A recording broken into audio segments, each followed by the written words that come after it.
कालच्या व्लॉगमध्ये तुम्ही बघितला कात्रजचा झू पार्क. आता आम्ही चाललो होतो तर इस्कॉनला. आम्हाला झालता उशीर कारण आम्हाला इस्कॉन जाऊन करायची होती आरती. त्यामुळे आम्ही काय PMBच्या नादी लागलो नाहीत, डायरेक्ट केला रिक्षा आणि आलोत इस्कॉनला. इस्कॉन मंदिरला लाईटिंगने असं खूप भारी असं सजलं होतं.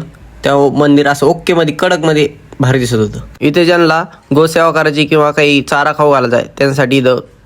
त्यानंतर म्हणलं चला आता मंदिरात जाऊ. त्याच्यामुळे आदोर हातपाय धुवून घेतले. त्यानंतर मंदिरात आल्यावर हरे कृष्णा हरे रामा हा मंत्र जप चालला होता. त्यानंतर आम्ही पण बसलो होतो. हा मंत्र जप करताना असं भारी वाटत होतं. त्यानंतर आता वेळ झाली पडते उघडाचे.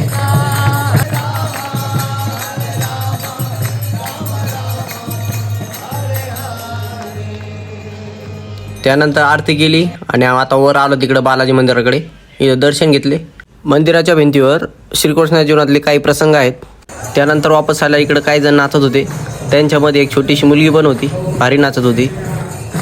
त्यानंतर येताना आम्ही शंकरबाळाच्या मठाकडे आलो, पण खूप गर्दी असल्यामुळे आम्ही लांबूनच दर्शन घेतले. इथं खिचडी प्रसाद भेटतो, इतका भारी लागतो की बास. आम्ही हा प्रसाद एकदा सोडून 2 वेळेस घेतला. त्यानंतर आता चालत आम्ही रूमला, पण त्यात एवढे पोर कटाळे की झोपलेच. त्यानंतर रूमला जायच्या जवळ एक कॉफी पिऊन चालू आता बास.